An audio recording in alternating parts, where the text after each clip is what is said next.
Halo Jebret Team, ketemu lagi di DPI edisi Jumat dan kita menuju DPI 4 tahun, ulang tahun yang keempatnya pada tanggal 2 September. Tapi nanti akan kita adakan episode spesial yang akan kita infokan secara lebih lanjut nanti ya di Instagramnya DPI. Dan hari ini buat yang malam Jumatnya kemarin justru nungguin drawing UCL serba salah, karena yang nungguinnya mungkin Liga Malam Jumat nggak menarik ya, tapi karena drawing UCL kemarin menarik untuk ditunggu dan akhirnya melahirkan dua grup neraka yang di drawingnya digelar di Monaco, dan satunya adalah grup F, dan kita lihat bersama, akan menguliknya bersama Firzi, Mas Hario dan juga Rizal. Dan ini kita lihat di grup F ada yang comeback ke Eropa, ketemunya grup neraka. Ada yang kalau kata Coach Jasin, ada yang gerasa-gerusuk Italia, ini gerasa-gerusuknya Inggris juga datang ke sini kan. Dan ada PSG, Dortmund, AC Milan, dan ada Newcastle yang baru kembali. Tapi kalau dilihat dibilang grup neraka, lu setuju Fir sama ini grup neraka? Iya ya, grup neraka kalau kita lihat, kalau kita dengar pas siaran langsungnya kan juga begitu Newcastle namanya keluar dari pot itu langsung satu ruangan tuh pada bikin gesture. Dan menurut gua dengan hasil undian kemarin, sebagai fans Newcastle perfect lah buat gua. Karena udah 20 tahun nunggu nih, 20 tahun lebih nunggu Liga Champions. Ya, makanya seneng banget sebenarnya bisa ketemu tim-tim kayak gitu ya, daripada ketemu Copenhagen gitu-gitu loh. Gue senangnya bisa nguji bisa lihat Newcastle sejauh mana perkembangannya lawan ya Mbappe main di St. James's Park. Habis itu kita lihat Tonali balik ke Milan. Kita lihat kalau gue kenal beberapa teman orang Jordi, kalau lihat mereka akan pergi ke Milan, ke Paris, ke Dortmund, itu gue seneng juga buat mereka karena mereka udah long time coming lah untuk pertandingan ini. Gimana Rizal, lo ngeliat ini grup neraka buat fans Newcastle mungkin akan menyebut bangga dengan grup neraka kan, tapi apa buat tim PSG, Milan dan Dortmund merasa Newcastle adalah tim yang sebanding dengan mereka karena kan baru pertama kali comeback dan secara history juga nggak pernah ada juaranya gitu kan. Lo ngeliat apakah ini grup yang setara semua? Apakah karena faktor dia sekarang dimiliki sama klub sama orang Arab. Jadinya kelihatannya ini akan menjadi tim yang cukup menarik untuk di sini. Sebenarnya kalau kita berbicara sejarah champion kan faktor pengalaman itu juga berpegang penting ya dalam faktor Liga Champions, dan juga kalau dilihat dari pengalaman jelas tim-tim yang punya DNA, katakanlah DNA champion itu tim-tim macam Milan, PSG nggak punya DNA tapi tiap tahun dia selalu ada di sana. Tapi kalau untuk Newcastle sendiri, kalau untuk pengalaman mungkin mereka minim, tapi salah satu faktor yang menurut gue jadi akan menarik di grup ini adalah kualitas dari mereka. Kalau gue lihat dari kualitas dari mereka itu gue rasa cukup-cukup aja untuk bersaing di Liga Champions. Kenapa? Karena dari cara main mereka, ini cara main yang sangat cocok untuk main di sistem katakanlah group stage. Untuk 6 game aja tuh cocok banget cara main Newcastle. Abis itu ada kenapa cara mainnya? Bertahan, nggak bertahan juga sih ya. Bertahan tapi pragmatis lah ya dia mainnya. Tapi punya end point yang cukup membahayakan juga di antara si Callum Wilson jadi alternatif, lalu ada Isak di starting lineup. Jadi menurut gua mereka tetap bakal jadi tim yang atraktif. Tapi itu semua kembali lagi, ini pelatihnya juga pelatih yang baru pertama kali ngerasain ajang Eropa. Jadi ini akan berpegang faktor penting juga bagi Newcastle ini akan sejauh apa. Tapi gue yakin mereka nggak perlu ngerasa takut sama tim-tim yang ada di grup itu tersebut. Mereka harusnya bisa ya nikmatin aja lah European Nights at St. James's Park. Tapi ini Mas dibilang jadi group of death, apakah karena faktor juga tim-tim yang punya historical kayak Milan juga dalam beberapa tahun juga baru kemarin dia comeback lagi ke Eropa. Kemudian PSG pun mungkin sekarang adalah squad yang paling menurun dibandingkan squad-squad beberapa tahun lalu dengan nama-nama bintangnya. Sekarang bintangnya nggak segemerlap itu. Lo melihat ini apakah memang menjadi grup yang sebanding atau tetap PSG Dortmund akan ada di atas ini secara pengalaman mereka berapa tahun terakhir di Champions League? Ya, tadi sebelum masuk sini gue ditanya sama Gary, Mas di grup ini yang lolos siapa nih? Katanya kayak gitu kan. Gue justru bilang PSG sama Newcastle. Wow, Milan no. PSG sama juga. Oh justru Dortmund yang mengkhawatirkan. Iya, sebetulnya kan 3 grup selain Newcastle justru di masa transisi. 3 tim ya? Ya, si Milan kehilangan Tonali, it's something big for them. Walaupun di musim ini mereka menunjukin 2 pertandingan bagus gitu ya. PSG juga seperti itu, mereka nge-build tim lagi tanpa Messi, tanpa Neymar. Dan Mbappe menjadi tulang punggung, tapi kan dia beli beberapa pemain, banyak juga pemain-pemain yang kualitasnya juga nggak kalah menurut gue ya. Lalu Dortmund pun seperti itu, masih turun naik lah, bukan sebuah tim yang konsisten menurut gue gitu ya. Jadi kalau gue lihat dari sisi permainan, tadi lanjutin apa yang dibilang Rizal, ini emang bisa menguntungkan Newcastle. Dalam artian ini tim udah udah solid ya. Ditambah lagi pemain-pemainnya yang mereka baru beli bisa mendukung skema mereka yang lama. Emang kalau ketemu tim-tim yang nantinya mungkin ketemu Munchen, ketemu City mungkin different story gitu. Cuman untuk lolos dari fase grup, gue ngeliat Newcastle punya kans untuk itu. Karena tadi mereka main cukup pragmatis, defense-nya sebenarnya cukup kuat, lalu counter mereka cukup bagus melawan tim-tim yang permainannya kebuka semua kan nih. Milan mainnya kebuka, Dortmund juga mainnya kebuka, PSG juga apalagi mainnya kebuka.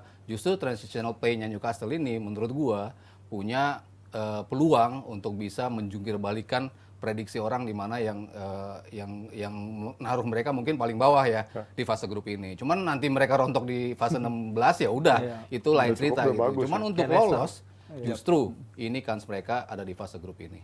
Ya, karena kita padat merayap sebelum kita lanjut ke tim besar lainnya, kita sedikit highlight dari grup E. Ada Lazio, ada Feyenoord, Atletico Madrid, dan juga Celtic. Apakah ini membuat Atletico Madrid dan juga mencari satu lagi nih, siapa kira-kira runner up dari grup ini yang kira-kira menjadi kekuatan dari grup E? Sebenarnya grup yang low key menarik juga ya. Feyenoord kan dilatih si Arne Slot itu, habis itu ada juara Sarri, divisi ya.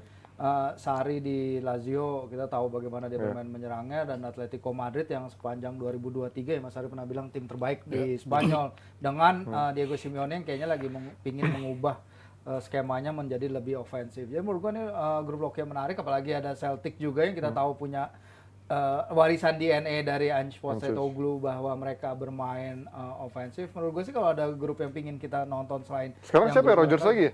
Brendan Rodgers. Balik lagi kan Rodgers kan? Iya. Itu siklusnya dia. Siklusnya aja di situ aja. Menurut gue ini grup yang menarik sih untuk ditahun ini. Kalau gimana lu lihat dari grup E sedikit aja? Siapa yang akan menjadi kekuatan terbesarnya selain Grup Atletico? ini ya udah pasti menurut gue Atletico, karena di tahun ini setelah katakanlah kedatangan Depay, gue inget banget di awal tahun mereka bertransformasi menjadi tim yang lebih menyerang. Selain itu lini belakangnya tetap solid selayaknya tipikal dari Simeone banget lah. Tapi menurut gue dengan kedatangan Depay ini bisa mengcover semua lini di lini depan. Ini menurut gue sebuah keuntungan, dan mereka punya segala modal untuk lolos dari fase grup. Gue bilang si Atletico ditemani mungkin ya Lazio juga sih kalau menurut gue dengan faktor pengalaman yang mereka milikin. Jadi favorit jelas Atletico dan juga Lazio menurut gue. Walaupun di Lazio Serie A, kalah ya, sekarang di Serie A ya. Iya, di Serie A dua kali Jelek kalah kan. sekarang ya. Kalau lu gimana Mas? Feyenoord sama Celtic bisa menggusur Lazio jadi yang penyanding partnernya Atletico? Ya ini tergantung home games ya. Kalau Champions League kan begitu home gamesnya matters banget nih. Lo bisa maksimalin nggak? Lo bisa menang antara dua tim yang di atas kertas mungkin sama kualitasnya sama lo. Gue rasa ini peluang juga buat Celtic ataupun ya mungkin Feyenoord gitu ya. Cuman kalau gue ngeliat sih yang udah pasti baru Atletico, yang tiga itu masih bener-bener kebuka nih. Semua masih bisa dapet lah. Ya itu dia dari grup E. Kalau menurut kalian jebret tim dari grup E siapa nih yang akan lolos menemani Atletico, atau justru ada yang berkata lain Atletico ternyata nggak semudah itu juga untuk bisa lolos, mengingat dia dalam beberapa tahun terakhir mungkin di Liga Musim lalu Champions mereka sama sekali nggak lolos. Iya kan, Liga Champions kan biasanya kan dia selalu lolos kan. Liga Eropa pun mereka nggak lolos musim lalu. Itu dia, makanya nggak semulus itu juga. Nah sekarang kita pindah ke grup lainnya yang tadi gue udah muter sengaja dulu biar nggak dibilang MU TV ya. Kita ke grup A, di mana ada Bayern Munchen dan juga MU dan juga ada Copenhagen dan ada Galatasaray. Mungkin kalau di atas kertas gue akan menilai MU harusnya lolos nih, kayak harga mati buat MU dan Munchen untuk lolos. Tapi kalau lihat lagi lebih dalam, Copenhagen tahun lalu juga bukan tim kacangan yang bisa dikalahkan dengan mudah. Kemudian Galatasaray kita tahu ada Icardi di sana dan ada juga Zaha dan juga Ziyech. Ditambah pemain-pemain lainnya. Kalau kipernya sih udah 40 tahun, gue nggak tahu tuh umurnya. Muslera lagi. Ini ngelihat grup A, apakah mengkhawatirkan nih MU? Karena MU pun kadang-kadang dikasih grup yang kelihatannya bisa lolos di hari terakhir. Jeblos juga ke Europa League gitu kan. Lolosnya hari terakhir. Kalau nggak Europa League Kalau ujung-ujungnya. nggak ada aja, ya kayak di Europa League kemarin mereka kan startnya jelek banget ya. Sampai sama Istanbul Basaksehir sempat kalah dulu kan. Yes, dan kalau kita lihat sebenarnya kan grup ini ya, Loki juga bahaya juga ya buat Man U. Pertama mereka akan ketemu Harry Kane. Sebenarnya fans United kan udah lama sebenarnya ngeliat Harry Kane salah satu incaran mereka, tapi sekarang malah ketemu di Liga Champions. Copenhagen di juara Liga Denmark, tapi ya udahlah ya. Mantan klub Rasmus Højlund seharusnya sih no problem di situ. Sementara Galatasaray dia menarik kalau mereka, kalau ingat Galatasaray Man U tahun 1993 yang spanduk Welcome to Hell-nya itu kan salah satu atmosfer terpanas di sepak bola Eropa di tahun 90-an Ji. Jadi menurut gue kalau para pendukung Galatasaray bisa membuat atmosfer yang sama itu lagi, ya kita lihat MU itu kadang yang kalah kan karena mereka sendiri kan. Iya, Pasti iya. ada aja yang mereka Musuhnya lawan. adalah diri sendiri yang gitu emang. Itu dia kan. Tapi kadang they get away with it, kayak ketika melawan Nottingham Forest mereka akhirnya bisa ketemu jalan keluar. Tinggal sekarang bagaimana nih? Kayaknya sih udah bisa sih seharusnya ya. Gimana Mas lo ngeliat grup ini? Harusnya sih aman. Harusnya aman ya? Harusnya aman ya. Ya walaupun sulit, tapi sih gue ngeliat United tetap punya peluang dan gue rasa sih mereka lolos ya, tapi di bawah Munchen. Ya, di bawah Karena Munchen. Munchen ya biasa sapu bersih lah biasanya. Kalau kan grup mereka- sih dia biasanya enteng sih Iya, ya. kalau lawan tim-tim yang di Tiba-tiba bawah saja mereka udah knockout hilang kadang-kadang. udah pasti menangnya lah ya. Ya mungkin persaing terkuatnya si United ya lagi-lagi Galatasaray menurut gua. Cuman Di atas kalau kertas ya. dulu memang sulit sekali ya bertandang ke Galatasaray. Cuman makin ke sini kayaknya udah mulai terkikis tuh, nggak sesangar dulu gitu. dulu, ya. Masih bisa menang lah tim-tim tampil di Galatasaray, di Liga Eropa pun kebukti juga kayak gitu kan berapa kali gitu.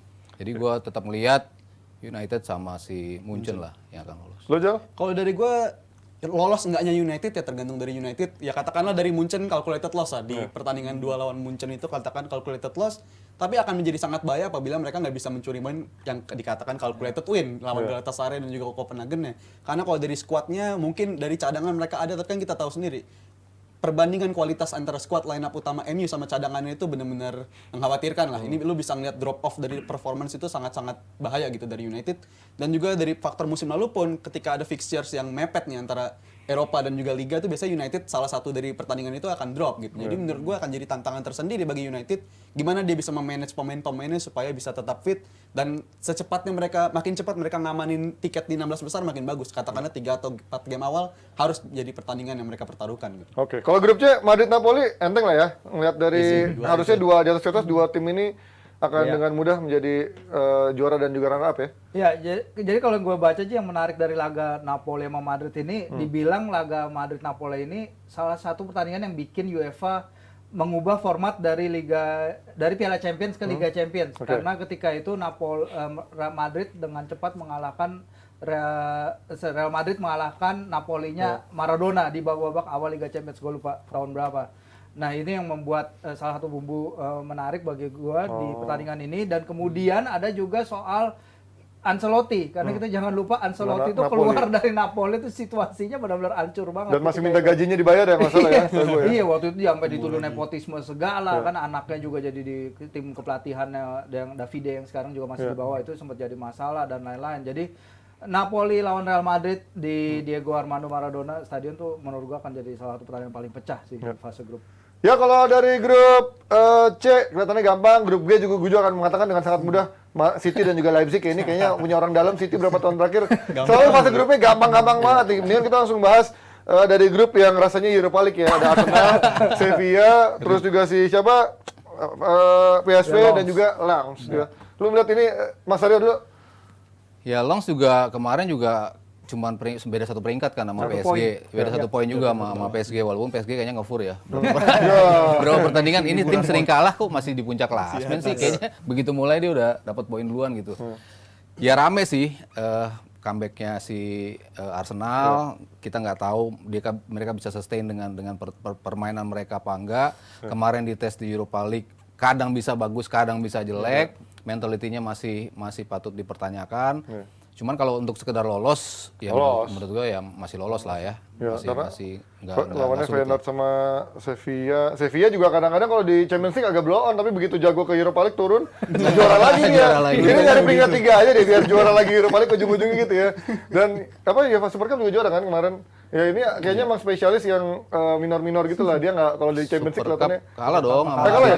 City, Kalah, sama City kalah. Oh iya, Cole Palmer tendangan terakhir lupa. Nah, lo kalau melihat dari ini siapa menemani Arsenal, Jal? Ya bisa jadi malah menurut gua PSV ya. PSV itu salah satu tim yang musim lalu permainannya juga atraktif kalau gue lihat karena juga bisa ngalahin Arsenal juga di Europa League musim lalu kalau ingat gue tuh di fase grupnya. Udah nggak ada Xavi Simons ya. Iya, walaupun kan ditinggal bintangnya dia. ditinggal sama Xavi Simons, tapi menurut gue dari base permainan mereka udah kelihatan jelas dan mereka punya modal yang cukup untuk bisa menemani Arsenal kalau gue bilang dari PSV ini.